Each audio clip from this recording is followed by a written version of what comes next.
Anybody familiar with Don King? All of us want to become Don King because he was simply the best at promoting. So that's the third thing that we want to focus on, promoting. And what I mean by promoting? Promoting the next event.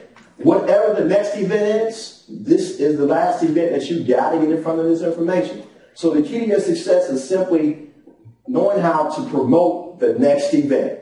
Whether it's a conference call that we're going to be doing on Sunday night, training call, whether it's a team call, opportunity call on Monday, whatever the next event is, you want to become great at promoting. Now, I didn't say you become great at presenting, right? Because there are people in this room that will never stand before anyone. But what I'm sharing with you is you understand how to relate to your audience. You learn how to edify the company, the industry, and the team, and learn how to promote whatever the next event is. Your organization will grow tremendously across the country. Who can get excited about that? I mean, I think it's really cool to have someone like a Grayson Marshall or C. Thomas Gambrell share the information on your behalf. You get good at perfecting how to get people in front of the information, and you get paid. Who's in for that? All day long. So when you understand that people are good at what they do, right? But promote the next event. And that's like real simple. Because people avoid paying to see questions. I think it's awesome to know that I spent a lot of time going to classes. They didn't teach me how to promote the next event. But when I got into this industry, man, remember this. He who copies the best wins the game. All right? He who copies. Who was a copycat in school? Don't do me like this now. I was a copycat sometimes. Right? It's real smart, but sometimes that homework thing just didn't work out well for me. I didn't study like I needed to. But, you know, you had that real smart person in class. They always sat in the front row. And then you test time, you move next to them, you like, anybody? But this is an open book test. We simply want to just share the information with you. And then, remember this, the fourth thing, fear of loss. Fear of loss. People will always do something not because it's good for them, because they don't want to lose it. And that's what moves people to action. And all of us have been victims of that in our lives. You've probably heard this in this phraseology. This weekend only, 75% off. What do? We run right to the store, right? The same stuff was there, right? And then you go back the next week, and guess what? The same price. It's all understanding that it's not the fact that I wanted it, but the fact that I did not want to lose it. So that's what you have. You have an opportunity to know that people that you're sharing this information with, we have the opportunity to position ourselves before a wave. I mean, I got involved in a company that's doing extremely well now. I got involved in 2009. They had already been around since 2005. And they're now just beginning to gain market share. So where we are right now, it is simply amazing. So that was one of the things that you want to utilize when you're telling people about where we are. So fear of loss. That's how people are going to move to action, fear of loss. And then this is how you build a successful organization. It's all in your vision talk. Say vision talk. Vision talk.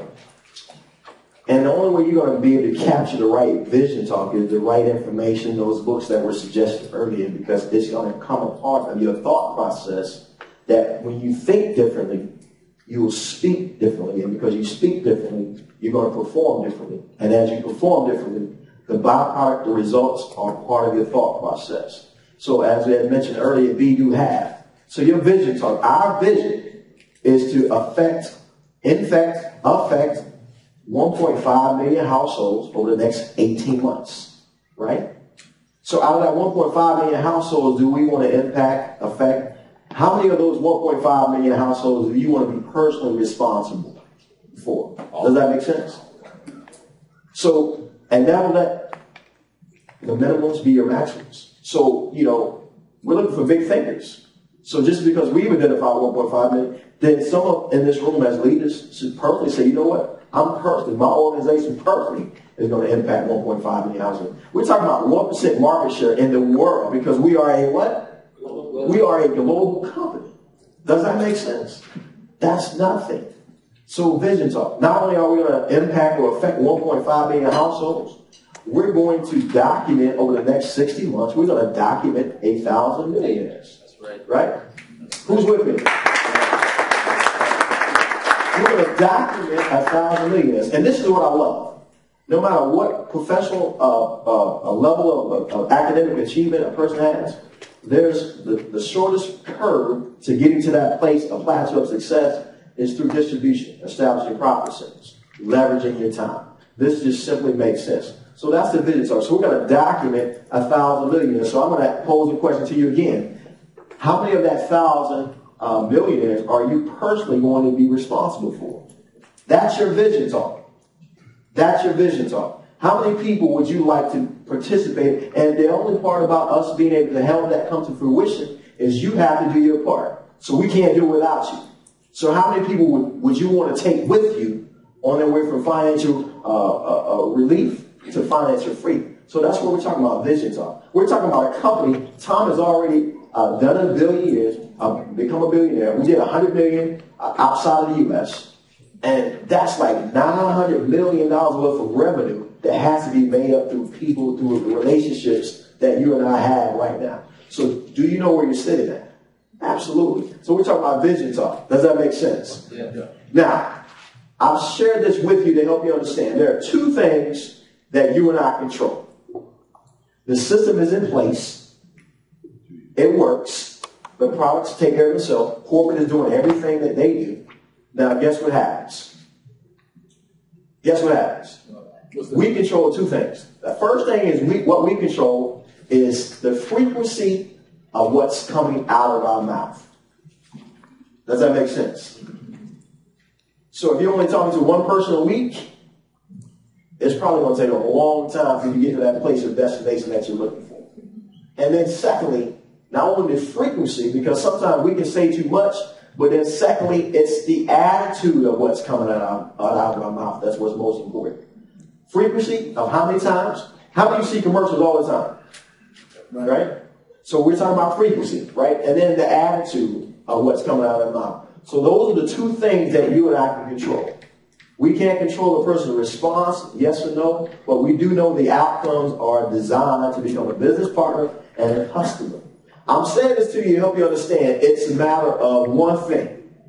Out of that 100-name list, the name of this business, this industry is simply exposure. Say exposure. Exposure. The quicker you expose people to the information, the quicker we can get them through the process, and it's going to determine what? Whether they're going to be a what? Or a what? So the key is exposure.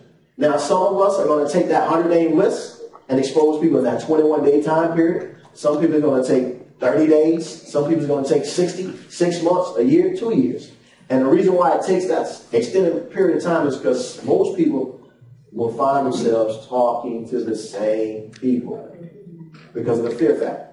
So plugging into trainings like this helps us understand it's not about that person because we're looking for people. We're not looking for a person. Right. Okay? We're not looking for a superstar. We're looking for a person that says, you know what? I want to do what you're doing. I want to be a customer or I want to be a business partner. And that's how you're able to accomplish that, by simply exposing people to the information.